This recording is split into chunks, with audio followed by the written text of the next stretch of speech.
Hi hello नमस्कार, स्वागत आहे तुमचं नाशिककर कोमल या मराठमोळ्या यूट्यूब चॅनलवर। आपल्या हिंदू धर्मशास्त्रामध्ये वास्तुशास्त्राला खूप महत्त्व आहे।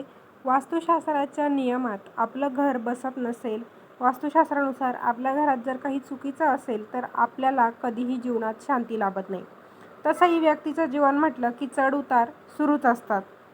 बऱ्याचदा अशा छोट्या छोट्या गोष्टी असतात की त्या गोष्टींमुळे माणसाचं नशीब बदलतं, प्रगती थांबते।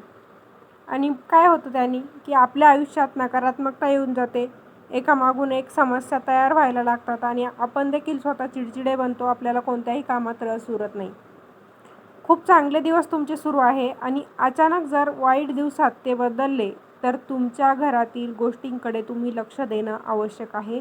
वास्तुशास्त्राच्या नियमानुसार आपल्या घरातील सर्व वस्तू आहे की नाही, कोणत्या दिशेला कोणत्या वस्तू आहे, घराचा मुख्य दरवाजा कोठे आहे, या सर्व गोष्टींकडे आपण लक्ष दिलं पाहिजे। काय होतं, अशा काही गोष्टी असतात की जर आपण घरामध्ये असतानाही रिकामे ठेवल्या तर त्याचे मात्र वाईट परिणाम आपल्यावर होत असतात। वास्तुशास्त्र त्याचबरोबर शास्त्रीय मान्यता अशी सांगते की घरात जर रिकाम्या वस्तू आपण ठेवल्या तर त्या रिकाम्या वस्तूंचा आपल्या प्रगतीवर वाईट परिणाम होतो आणि त्यासाठी प्रगती होण्यासाठी, त्याचबरोबर आपल्या घरात सुखशांती येण्यासाठी त्या गोष्टी कधीही रिकामे ठेवायच्या नसतात। पण अशा कोणत्या वस्तू आहेत की ज्या आपण आपल्या घरात चुकूनही कधीच रिकामे ठेवायच्या नसतात, हे तुम्हाला माहिती आहे का? नसेल माहिती तर आजचा व्हिडिओ खास तुमच्यासाठी आहे। आजच्या व्हिडिओमध्ये आपण आपल्या घरातील कोणत्या अशा 5 वस्तू आहेत की ज्या आपण चुकूनही रिकाम्या ठेवायच्या नाहीत, याबद्दलची माहिती जाणून घेणार आहोत। व्हिडिओ पहिल्यापासून शेवटपर्यंत बघायला विसरू नका। व्हिडिओ बघत असताना कमेंटमध्ये जय माता लक्ष्मी असं नक्की लिहा। चला तर मग आजच्या व्हिडिओला सुरुवात करूया। नंबर 1, धान्याची कोठी। धान्याची कोठी तुम्हाला माहितीच असेल, आजकाल पूर्वी घरात असे दाण्यांचे गोण्या किंवा पोते भरून थप्पी लावली जायची। आता कोठ्या घेतात लोक आणि कोठ्यांमध्ये धान्य भरून ठेवतात, त्यामुळे मी धान्याच्या कोठीचा उल्लेख केलेला आहे। वास्तुशास्त्र आपल्याला असं सांगतं की घरामध्ये आपल्याकडे जर धान्याची कोठी असेल किंवा पोतं असेल तर ते कधीही रिकामं ठेवायचं नाही। त्या रिकाम्या होत असतील तर आपण त्या भरून ठेवायच्या आहे, कारण धान्याची कोठी जर आपण रिकामी ठेवली तर आपल्या प्रगतीमध्ये अडथळा निर्माण होतात। पूर्ण भरलेली धान्याची कोठी आपल्याला सकारात्मक ऊर्जा देते, तसंच देवी लक्ष्मी देखील प्रसन्न होते। धान्याची कोठी भरून आपल्या घरात आहे ते ठीक आहे, पण आपल्या घरात देवी अन्नपूर्णाची मूर्ती असते, फोटो असतो, तर दररोज आपण देवी अन्नपूर्णेची पूजा करायची असते। कारण अन्नपूर्णा देवीची पूजा केल्यामुळं आपल्या संपत्तीत, समृद्धीत आणि सौभाग्यामध्ये वाढ होते। अन्नपूर्णाची रोज पूजा केल्याने घरातील धान्याच्या कोठ्याही रिकाम्या होत नाही, त्याचबरोबर आपल्या कुटुंबाला कधीही अन्नाचा तुटवडा जाणवत नाही। म्हणून दररोज आपण वास्तुशास्त्राच्या नियमानुसार आपल्या घरातील अन्नपूर्णा देवीची पूजा करायची असते। नंबर 2, रिकामी बादली। वास्तुशास्त्र असं सांगतं की आपल्या प्रत्येकाच्या घरातील अंघोळीच्या बाथरूममध्ये बादली असते। आपण काय करतो, अंघोळ झालं की ती बादली तशीच रिकामी ठेवतो, पण मात्र हे चुकीचं आहे। बाथरूममध्ये जर रिकामी बादली तुम्ही ठेवत असाल तर ते आजच थांबवायचं आहे, कारण रिकामी बादली आपल्या घरातील नकारात्मक ऊर्जा वाढते। रिकामी बादली घरात ठेवल्यामुळे घरात नकारात्मक ऊर्जा तयार होते आणि त्यामुळेच आपल्याला, आपल्या कुटुंबाला अनेक समस्यांना सामोरं जावं लागतं। बाथरूममध्ये ठेवलेली बादली जर तुम्ही वापरत नसाल तर ती तुम्ही उलटी करून ठेवा। सरळ जर बादली तुम्ही ठेवत असाल तर ती चुकूनही रिकामी ठेवू नका। तुटलेली बादली असेल तर ती वापरू नका आणि शक्य असेल तर अंघोळीसाठी निळ्या रंगाच्या बादलीचा आपण वापर करायचा आहे। अंघोळीसाठी निळ्या रंगाची बादली वापरणं शुभ मानलं जातं, म्हणून शक्यतो निळ्या रंगाची बादली अंघोळीसाठी वापरा। बाथरूममध्ये तुम्ही जी काही बादली वापरता अंघोळीसाठी, ती तुम्ही अंघोळ झाल्यानंतर गार पाण्याने का होईना भरून ठेवा। भले तुम्ही ते पाणी वापरत नसाल अंघोळीच्या वेळेस, तुम्ही ते पाणी ओतून द्या, गरम पाणी घ्या दुसरं अंघोळीसाठी, पण बाथरूममध्ये जी बादली ठेवतात ती चुकूनही रिकामी आपण ठेवायची नसते। नंबर 3, देवघरातील पाण्याचं भांडं।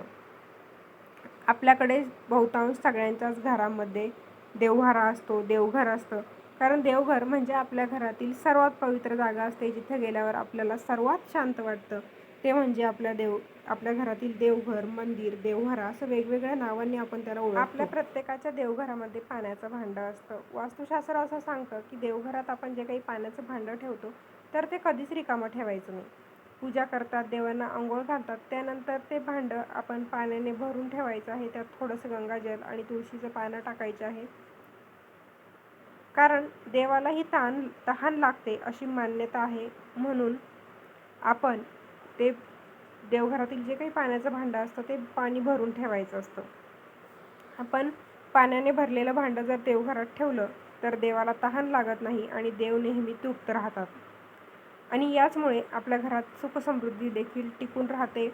सकारात्मक ऊर्जा आपल्या घरामध्ये येते आणि घरात जर सकारात्मकता असेल, सकारात्मक ऊर्जा असेल तर घरातील आनंदाचं वातावरण आपल्याला बघायला मिळतं. याउलट देवघरातील पाण्याचं भांडं जर तुम्ही रिकामं ठेवत असाल तर जीवनावर त्याचा नकारात्मक परिणाम होतो आणि बऱ्याचदा आपल्याला आर्थिक संकटांना देखील सामोरं जावं लागतं. आर्थिक संकटं आपल्याला झेलावी लागतात. म्हणून आपल्या देवघरातील पाण्याचं भांडं चुकूनही आपण रिकामं ठेवायचं नाही. तुम्ही ठेवत असाल तर इथून पुढे ते भांडं पाण्याने भरून ठेवत चला, म्हणजे तुम्हाला कोणत्याही संकटांना सामोरं जायला लागणार नाही. नंबर 4, तिजोरी. आपल्या प्रत्येकाच्या घरात लॉकर असतं, कपाट असतं, तिजोरी असते, जिथे आपण आपले पैसे, मौल्यवान वस्तू ठेवत असतो.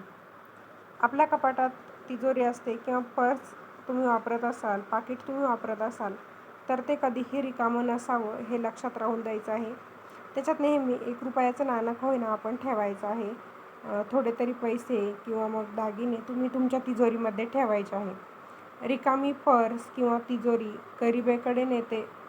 त्यामुळे तिजोरी किंवा पर्स कधीही रिकामी ठेवायची नाही. थोडेफार का होईना पैसे त्यामध्ये असलेच पाहिजे. तिजोरी असेल, आपलं पाकीट असेल, पर्स असेल, या गोष्टी कधीही रिकाम्या राहणार नाही याची आपण काळजी घ्यायची आहे. यासोबतच तिजोरीमध्ये गाय, गोमती चक्र, शंख तुम्ही ठेवू शकता, कवडी तुम्ही ठेवू शकता. कारण या सर्व वस्तू म्हणजे लक्ष्मीकारक आहेत. त्यामुळे तुमच्या समृद्धीमध्ये आणखीन भर पडेल. म्हणून तुम्ही तिजोरीत जर गाय, गोमती चक्र, शंख, कवडी ठेवत असाल तर ते देखील अत्यंत शुभ आहे. आपली तिजोरी कधीही रिकामी नसेल याची काळजी आपण घ्यायची आहे. नंबर 5, मिठाचा डब्बा किंवा बरणी. आपल्या प्रत्येकाच्या स्वयंपाकघरामध्ये मिठाचं एक छोटीशी डब्बी असते किंवा बरणी आपण केलेली असते. प्रत्येकाच्या घरामध्ये मिठाला एक डब्बा किंवा बरणी असते, कारण मिठाशिवाय स्वयंपाकाला चव नसते. मिठाशिवाय स्वयंपाक हा अपूर्ण असतो, अळणी असतो. मिठाशिवाय स्वयंपाकाला चवच येत नाही. तर आपल्या घरात जी मिठाची डब्बी असते, बरणी असते, ती आपण कधीही रिकामी होऊ द्यायची नाही. शक्यतो मिठासाठी काचेचीच बरणी आपण वापरायची आहे. ती बरणी कधीही तुम्ही रिकामी होऊ द्यायची नाही. थोडंसं मीठ राहिलं की तुम्ही लगेच नवीन मिठाची खरेदी करायची आहे. आपल्या घरातील मिठाची बरणी रिकामी राहणार नाही या गोष्टीची आपण काळजी घ्यायची आहे. कारण मिठाची बरणी जर रिकामी राहिली तर देवी लक्ष्मी आपल्यावरती नाराज होते. म्हणून आपण मिठाची बरणी रिकामी ठेवायची नाही. मीठ हे लक्ष्मीकारक मानलं जातं. म्हणूनच आपल्याला मिठाची बरणी रिकामी राहणार नाही या गोष्टीकडे देखील आवर्जून लक्ष द्यायचं आहे. तर मंडळी, असा होता आजचा व्हिडिओ. आजच्या व्हिडिओमध्ये आपण आपल्या घरातील कोणत्या अशा 5 वस्तू आहेत की ज्या चुकूनही रिकाम्या ठेवायच्या नाही. त्या वस्तू जर आपण रिकाम्या ठेवल्या तर आपली गरिबीकडे जातो, आपली बरबादी होऊ शकते. म्हणून त्या वस्तू कोणत्या आहेत त्या आपण जाणून घेतलेला आहे. तुम्हाला व्हिडिओ कसा वाटला मला कमेंटद्वारे कळवायला विसरू नका. व्हिडिओ आवडला असेल तर व्हिडिओला लाईक करा. जास्तीत जास्त तुमच्या मित्रमैत्रिणींमध्ये शेअर करा. अजून आपल्या चॅनलला सबस्क्राईब केलेलं नसेल तर धार्मिक, आध्यात्मिक तसेच सणावारांचे व्हिडिओ बघण्यासाठी आजच आपल्या नाशिककर कोमल या मराठमोळ्या यूट्यूब चॅनलला सबस्क्राईब नक्की करा. पुन्हा भेटूया अशाच एका नवीन व्हिडिओसोबत. धन्यवाद.